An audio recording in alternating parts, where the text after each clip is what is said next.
Today we're going to take a look at a brand new film that's older than me.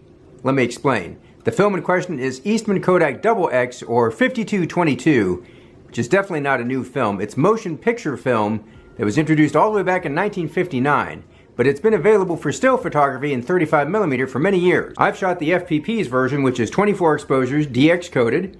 I've shot a version from Ultrafine Online, which was 36 exposures, non-DX coded. But what's new is that the good folks at CineStill are making XX readily available in 120, which is great news for medium format photographers. Now its ISO or EI is 200 under daylight conditions or 250 under tungsten lighting. So back in the day this was considered a high-speed film. I think today we'd probably think of it more as a medium-speed film. Now again, this is cinema film. If you've seen Raging Bull or Schindler's List, then you already know what XX looks like.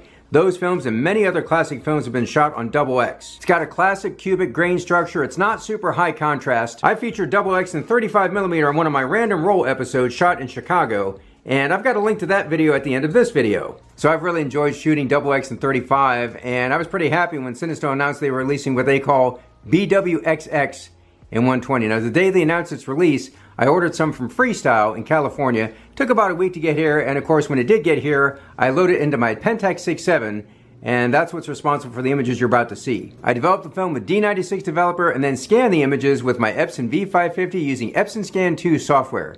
Stick around after the images and I'll give you some tips on getting the most out of XX.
So XX does not have a huge amount of latitude, unlike, say, Ilford HP5 or Tri-X. So a good rule of thumb is to meter for the highlights. You can blow out those highlights if you're not careful. I'm like Mike Rosso of the FPP. I shoot most of my film at or around box speed, so I shot this film at 200. A lot of people have gotten good results pushing this film to 400, 800, even 1600 in some cases. I used FPP D96 to develop this, and that is highly recommended because this is cinema or movie film, and D96 of course is specifically geared to developing motion picture film. Now even though this is Kodak black and white film, I did not experience the cupping or curling that I get with Kodak Tri-X. For me at least, XX dries pretty flat in 35 and 120, making it a lot easier to scan.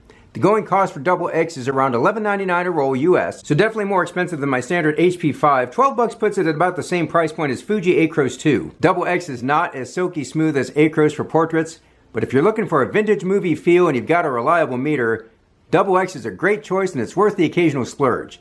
That'll do it for this video, so until next time, do some good, have some fun, and shoot some film!